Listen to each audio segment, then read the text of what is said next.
Hello friends, welcome to another video. Today's review is going to be a trilogy all at once. The Dark Elements trilogy by Jennifer.l. Oh, this way. White Hot Kiss, Stone Cold Touch, and Every Last Breath. I thought about doing them one at a time, but I read them fairly quickly. They're easy reads. They're young adult, and I figured by the time I finished the second one, I'm like, you know what? Because I just decided to do them all at once. I will make it work. So it's definitely young adult. There is spice, but it's slow burn, and there's no details. Like a 14-year-old could read this no problem. There's no details. It's a very slow burn, very, very flirty, lots of flirting. And that noise you hear in the background is Chevy playing with a present bow that he found. I will read the back of the first one so as not to do crazy spoilers for the rest of the series. Layla just wants to be normal, fit in at school, go out on real dates, and do other typical teenager things. Trouble is, Layla is anything but normal, and her longtime crush, Zane, treats her like a little sister. Half demon, half gargoyle, Layla has abilities that no one else possesses.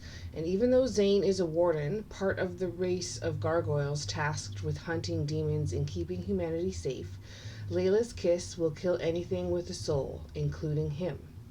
Enter Roth, a smart-mouthed demon who claims to know her deepest, most dangerous secrets. Though Layla knows she should stay away, it's tough when the whole soul thing isn't an issue. Trusting Roth could brand her a traitor to the warden family that raised her and destroy her relationship with Zane.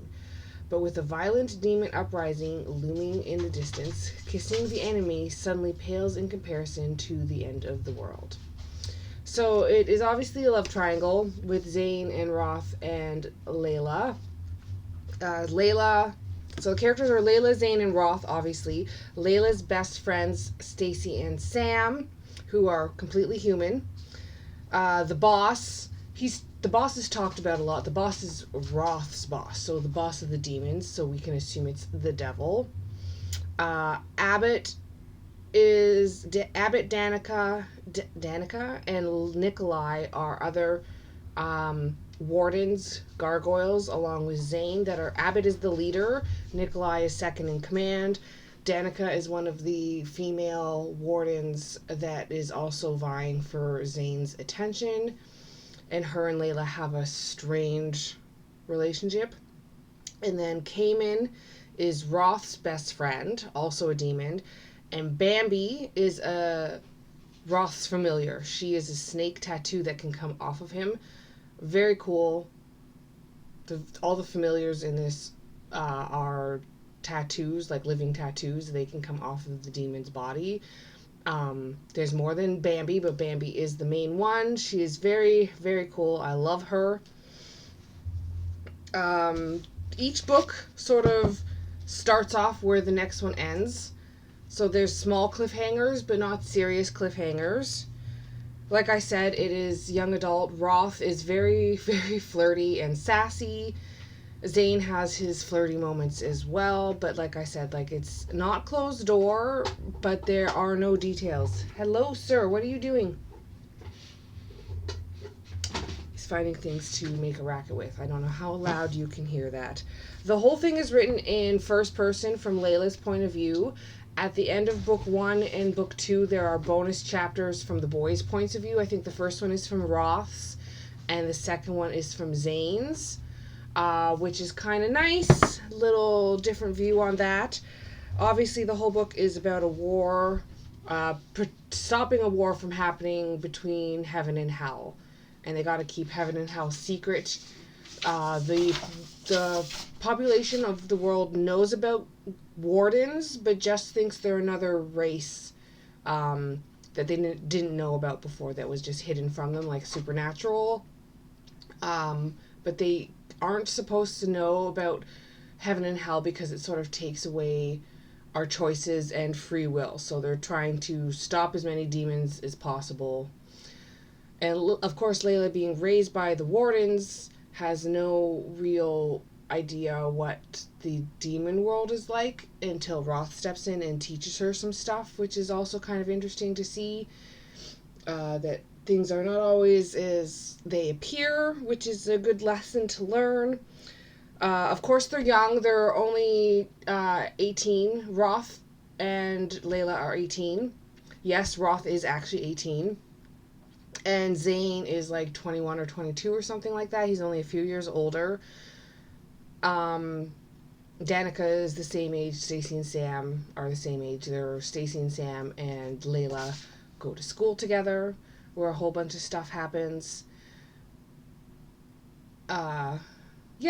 Definitely see growth in them, but obviously they do stupid teenager things. Like I said, it is young adult. I found them to be easy reads, and I just ate through them. I absolutely love Jennifer L. Armentrout's writing. Completely love it. Because I've read her other things, like the, and I always forget the title.